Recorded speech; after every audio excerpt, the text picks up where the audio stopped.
Proses bisnis. Apa yang disebut dengan proses bisnis atau bisnis proses? Ya, kalau dalam bahasa Inggrisnya bisnis proses. Nah, bisnis proses adalah sekumpulan kegiatan yang terstruktur dan saling terkait dalam pelaksanaan tugas dan fungsi instansi pusat dan pemerintah daerah masing-masing. Ini adalah definisi dari Perpres 95 2018. Ini beda Pak Bu ya, ini bukan tentang bisnis, bukan. Ini proses bisnis. Proses bisnis itu kayak prosedur lah paling gampang. Gitu. Proses bisnis itu adalah kumpulan aktivitas atau pekerjaan terstruktur yang saling terkait untuk menyelesaikan satu masalah tertentu atau menghasilkan produk atau layanan tertentu ya Pak Bu ya. Nah, itu pengertian proses bisnis. Jadi intinya proses bisnis itu kumpulan aktivitas yang ada hubungannya. Jadi bukan juga semuanya nggak ada hubungannya terus itu proses, bukan. Itu memang terstruktur ada hubungannya. Contohnya proses bisnis itu misalnya ada proses pengurusan KTP yang kiri itu Pak ya, proses pengiriman penerimaan surat, proses pengadaan barang dan jasa, proses pengajuan cuti, proses pembuatan perwali perbuk, proses penyusunan renja. Pertama Pak Bu, alasannya. Jadi semua aktivitas yang terstruktur tadi itu harus dipetakan. Dipetakan itu kemudian dimodelkan, digambar Pak Bu secara visual, lalu diletakkan di dokumen, lalu disahkan oleh pejabat yang berwenang. Karena apa? Alasannya nih Pak Bu, ada setidaknya 6 alasan. Alasan pertama, transparansi. Ya, transparansi dan pemahaman. Jadi seluruh aktivitas itu akan dipahami oleh semua stakeholder. Jadi kalau semuanya itu digambarkan, maka orang akan tahu, oh ternyata kalau ngurus KTP itu harus membutuhkan dokumen ini, dokumennya diapain, siapa yang melakukan, berapa lama. Nah itu transparan, semuanya jelas. Siapa melakukan apa itu jelas Pak Bu. Kemudian kualitas pengerjaannya juga harus seperti apa itu juga jelas. Jadi kenapa harus dimodelkan, kemudian distandarkan, karena yaitu tadi, transparansi dan pemahaman semua orang, jadi paham. Untuk alat komunikasi mudah, sehingga accountability-nya jelas. Accountability itu gini Pak Bu. Jadi kalau ada yang salah, itu yang disalahkan jelas siapa yang salah Pak Bu. Ya. Gitu. Nah yang kedua, alasan kenapa proses bisnis harus dipetakan dan distandarkan adalah otomatisasi dan standarisasi aktivitas dan kualitas. Jadi proses bisnis itu aktivitasnya kalau sudah dimodelkan nanti akan otomatis. Soalnya kalau sudah otomatis kan enak, itu udah jalan secara bisa. Lalu terstandar ya, terstandar. Jadi siapapun yang mengerjakan sama. Ini mengingatkan kita pada apa Pak Bu? Pada rumah makan franchise yang dia sudah pakai SOP ya. Kalau franchise harusnya pakai SOP. Kemudian kenapa harus dipetakan, distandarisasikan juga? Yakni untuk efisiensi Pak Bu. Efisiensi waktu dan sumber daya. Jadi kalau sudah terstandarkan, maka semua orang nggak perlu tanya lagi. Kita akan bisa lihat, oh ini lebih efisien. Sumber dayanya juga dari gambar itu, oh ini gimana caranya bisa diefisienkan lagi. Kemudian produktivitas. Jadi kalau orang sudah tahu apa yang melakukan apa, akan lebih produktif. Dan proses bisnisnya itu bisa dikendalikan sehingga lebih produktif. Kemudian alasan yang kelima Pak Bu adalah kemudahan evaluasi dan inovasi ya dalam menghadapi perubahan dan kebutuhan. Jadi kalau segala sesuatu sudah dimodelkan Pak Bu, udah ditulis, kita akan tahu, oh tiba-tiba ada peraturan baru, atau ada permintaan baru, atau ada ancaman baru, oh ini proses bisnisnya harus diubah. Maka karena visual, maka kita akan mudah. Ini aja yang dihilangin, ini dipindahin sini, itu mudah. Tapi kalau semuanya masih dalam bentuk verbal, bahkan nggak ada deskripsi sama sekali, itu susah untuk dianalisis. Yang keenam, kenapa proses bisnis tadi, kumpulan aktivitas harus dipetakan dan distandarkan, yakni agar kita akan mampu bersaing ya Pak Bu ya. Karena kita tadi lebih agile kalau dalam bahasa computing. Untuk setiap layanan publik dan layanan administrasi pemerintah, organisasi Bapak Ibu atau Pemda Bapak Ibu itu harus punya 4 hal Pak Bu. 4 hal. Pertama adalah standar layanan. Dalam bahasa best practice namanya Service Level Agreement, SLA. Ya. Standar layanan ini adalah janji kita sebagai penyedia layanan kepada pengguna layanan. Contoh, kalau kita ngurus SIM, di depan itu ada tulisannya, SIM jadi dalam waktu 3 hari. Nah, itu janji tertulis. Yang kedua yang Bapak Ibu harus ada adalah prosedur bagaimana masyarakat atau pengguna layanan itu menggunakan layanan. Itu biasanya di depan ada billboard besar ya. Oh, bagaimana cara mengurus SIM, bagaimana cara mengurus KTP, gitu. Itu info ke pengguna layanan, bagaimana cara menggunakan layanan dan standar layanannya. Nah, yang ketiga Bapak Ibu sekalian, yang harus dokumen yang Bapak Ibu harus miliki untuk setiap layanan atau layanan publik atau layanan administrasi adalah Bapak Ibu harus punya SOP. Nah, kalau Bapak Ibu membaca Permenpan 35 tahun 2012, SOP itu dibedakan menjadi 2, yakni SOP administratif, yang kedua adalah SOP teknis. Ya, kalau saya menyebutnya SOP teknis itu sebagai Bapak Ibu sudah mengenal namanya juknis, petunjuk teknis. Pada dasarnya juknis juga SOP, tapi namanya SOP teknis. Berdasarkan Permenpan 35 2012. Nah, ini di situ dalam SOP ada aktivitas apa yang harus dilakukan, siapa yang harus melakukan, dokumen inputnya apa, outputnya apa, standar waktunya apa. Yang keempat adalah juknis, ya Pak. Yang keempat adalah juknis atau SOP teknis. Nah, itu panduan teknis cara melaksanakan. Bapak Ibu kalau lihat di gambar yang sebelah kiri itu contoh-contoh dokumen-dokumen ya, dokumen yang ada gambar-gambar ini adalah dokumen apa prosedur ya. Lalu ada dokumen standar pelayanan.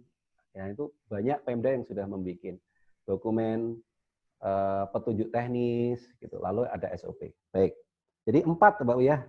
4. Jadi setiap layanan itu minimal Bapak Ibu kalau membutuhkan 4. Nah, ini saya menggambarkan ini Pak Bu, ini gambar saya nih. Ini gambar saya untuk bisa menggambarkan apa itu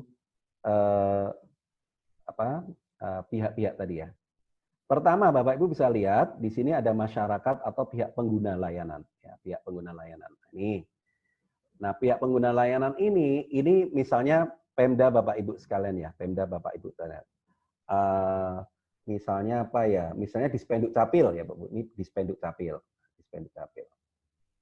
Dispenduk Capil nih. Nah, Dispenduk Capil ini misalnya untuk layanan pengurusan akte kelahiran, maka nomor 1 yang harus dibikin dalam layanan akte kelahiran tadi, Bapak Ibu harus menentukan SLA-nya dulu, Service Level Agreement. Service Level Agreement itu Bapak Ibu sanggupnya akte kelahiran jadi berapa hari, gitu, atau jadi berapa jam, itu harus ditentukan. Tapi tidak sembarangan juga ya Pak Bu ya, SLA itu bukan terus tiba-tiba muncul, oke, jadi 1 jam. Nggak bisa gitu Pak Bu. Nanti Bapak Ibu harus ketika menentukan SLA itu harus memperhatikan OLA-nya. OLA itu Operational Level Agreement. Memperhatikan kesanggupan dari teman-teman di dalam, itu sanggupnya berapa lama. Lalu Bapak Ibu juga harus membuat prosedur menggunakan layanan. Ya, jadi dokumen, bikin poster, itu prosedurnya bagaimana. Nah, itu 2 dokumen itu yang harus Bapak Ibu bikin kan untuk setiap layanan.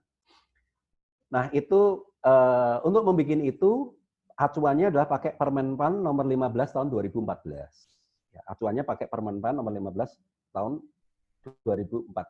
Kenapa di dalam Permenpan nomor 15 2014 Bapak Ibu wajib khususnya untuk layanan publik menentukan SLA. Jadi kalau Bapak Ibu yang bilang, wah ngapain harus bikin SLA? Pak, Bu, memang cara paling gampang tidak melakukan kesalahan adalah tidak berjanji. Ya. Jadi tidak membuat SLA itu ya benar Pak Bu, Bapak Ibu tidak pernah salah karena tidak pernah berjanji.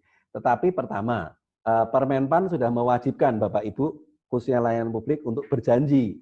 Ya standarnya berapa. Jadi yang harus Bapak Ibu set sebenarnya SLA-nya aja. Kalau Bapak Ibu nggak yakin 1 hari, ya 2 hari. Kalau nggak yakin 2 hari, ya 3 hari. Tapi wajib itu sekarang. Karena dengan SLA, Bapak Ibu akan bisa mengukur kinerja dari organisasi dan layanan Bapak Ibu. Baik. Lalu Bapak Ibu, ini tadi yang di depan meja ya, Bapak Ibu bikin 2 layanan dokumen itu. Nah, di belakang meja, Bapak Ibu akan membuat dokumen ya. Dokumen pertama namanya dokumen Operational Level Agreement, Pak Bu. Operational Level Agreement, OLA.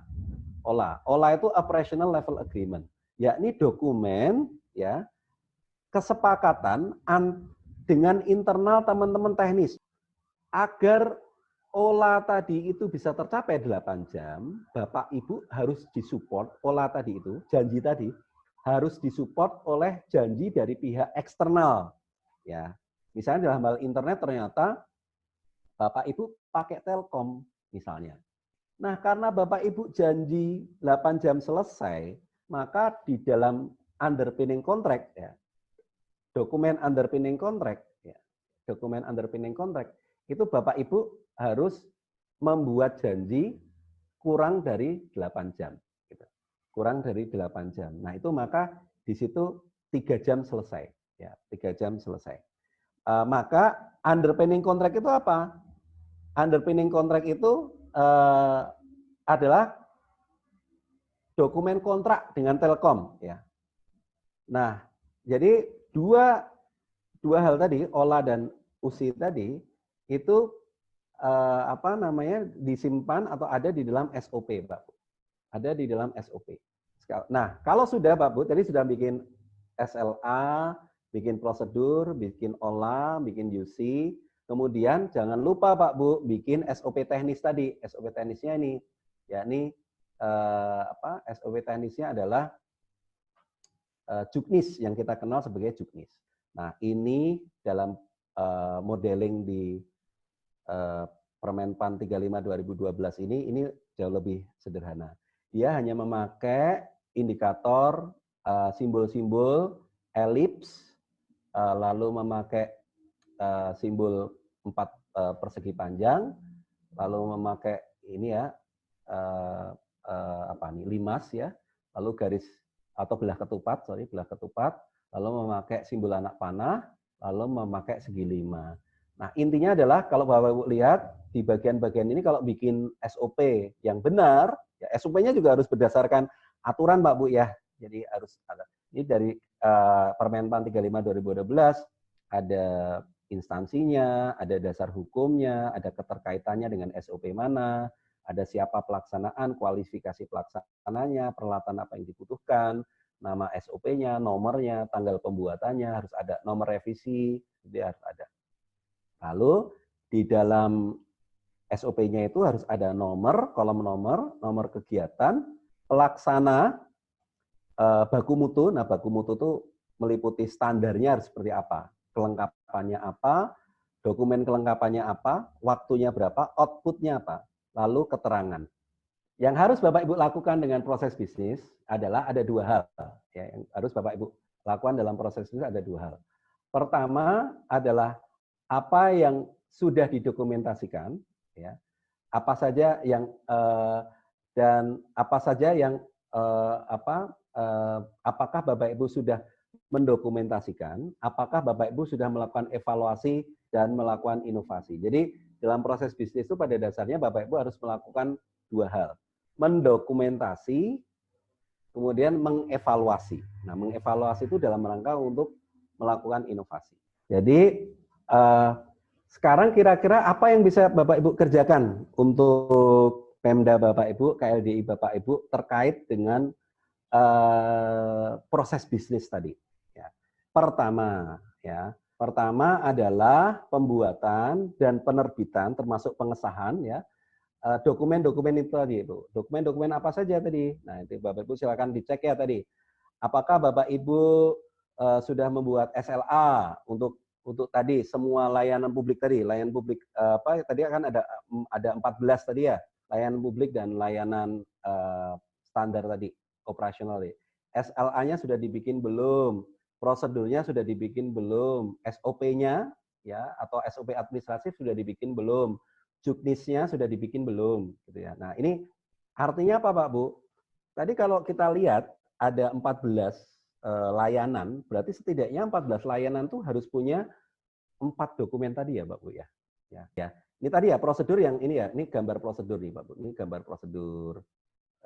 Kemudian ini gambar dokumen petunjuk teknis. Ini gambar dari SOP gitu ya. Ini gambar standar layanan. Oke. Berikutnya adalah inovasi. Nah, proses bisnis itu bisa diapain aja, Pak Bu, untuk bisa inovasi. Nah, inovasi itu bisa dalam bentuk satu penyederhanaan, Pak Bu. Penyederhanaan. Jadi Yang tadinya 4 meja jadiin 1 meja gitu ya. Itu Bapak Ibu bisa ngotak-atik, proses bisnis bisa lebih cepat. 2, integrasi. Seharusnya Pak Bu, kalau kita bikin mall layanan publik, maka di belakang meja itu harusnya ada integrasi. Jadi bukan di belakang meja terus sama ya. Kalau kalau 5 meja berarti jalurnya 5 meja, bukan, harusnya jalur 5 meja itu menyatu menjadi satu. Artinya apa? 2 atau lebih layanan itu diproses dalam waktu yang bersamaan bisa. Gitu. Jadi contohnya tadi integrasi dengan baik dengan OPD lain maupun dengan pihak di luar pemerintah. Lalu layanan lebih personal dan proaktif. Nah, inovasi yang lain Bapak Ibu bisa membuat layanan itu lebih personal, proaktif. Misalnya dengan menyebut nama. Jadi ketika mengirim surat jadi itu bukan lagi dibiarkan, tapi ada layanan WA, dikirimkan lewat WA, lalu nyebut namanya. Nah, itu personal. Lalu ada layanan otomatis, gratis, dan semakin mudah. Ini contoh-contoh inovasi. Ini contohnya apa begini? Ini contoh inovasi proses bisnis. Ini saya kasih contoh ya. Nah, ini misalnya alur pengurusan kependudukan nih Pak Bu. Ini contohnya. Mungkin sebelumnya Bapak, kalau kita mau ngurus apa-apa, itu harus masyarakat, harus ke ketua RT, ke kelurahan, ke kecamatan, baru kemudian ke Dispenduk Capil. Nah, contoh inovasi proses bisnis adalah Bapak Ibu memotong itu. Gimana caranya masyarakat langsung ke Dispenduk Capil, ngasihin aja semua syaratnya, nanti biarkan Dispenduk Capil yang melakukan proses verifikasi ke pihak-pihak tadi. Dengan cara apa? Dengan bisa mengakses data Dispenduk Capil, gitu ya, data-data kependudukan, atau bisa dengan cara bikin aplikasi, ya kayak apa? Aplikasi yang butuh approval dari ketua RT, ketua dari lurah, dari kecamatan. Jadi Bapak Ibu lihat, kalau kita gambarkan dalam bentuk BPMN ya, ini BPMN Pak Bu ya, BPMN.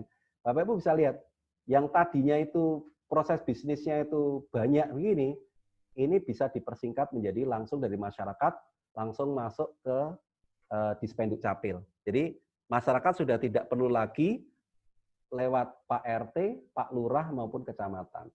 Dan ini sudah beberapa Pemda, ini dari pengalaman, dari yang sebelumnya 4 tempat, harus datang ke 4 tempat, cukup datang ke 1 tempat saja, ya ini Dispenduk Capil.